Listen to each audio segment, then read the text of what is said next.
A 10-foot tall waterfall in my backyard? How did we get here? For the past 10 years, anytime I wanted to shoot a scene in a watery environment, whether it was a lake, ocean, river, or swamp, I shot it in one of two places. This dead patch of grass was one of them. I simply added water to create a mud puddle. Check it out.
And the other place I'd create and shoot my water sets is here on my stone patio.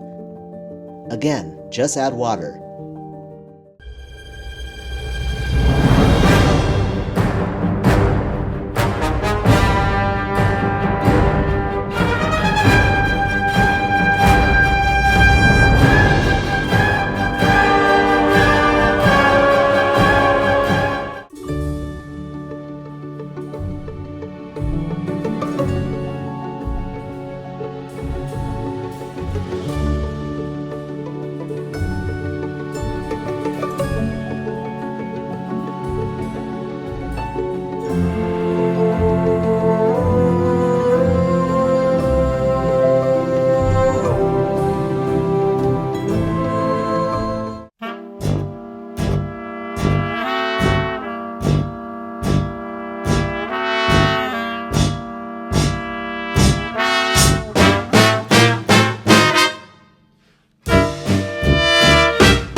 The main limitation when shooting on this patio is the very shallow water depth. To make this monster shark look like it was jumping out of the water, I actually had to saw off its tail. It looked great in the final image, but poor shark. Earlier this year, I worked on an incredible project for NBC Universal's Jurassic World Beyond the Gates campaign. I've always been mesmerized by streams and rivers, so I decided to shoot it at a stunning river about a 90-minute drive from my studio.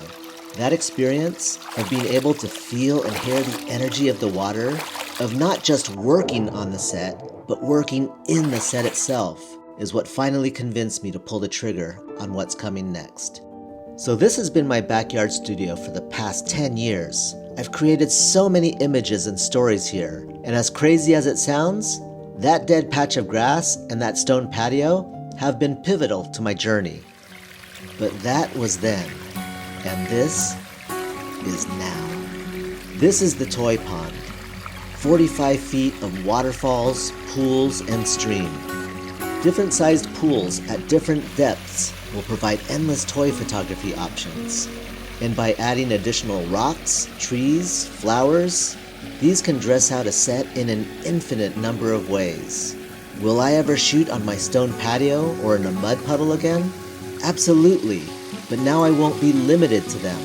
I can't wait to share more of what I create in here with you.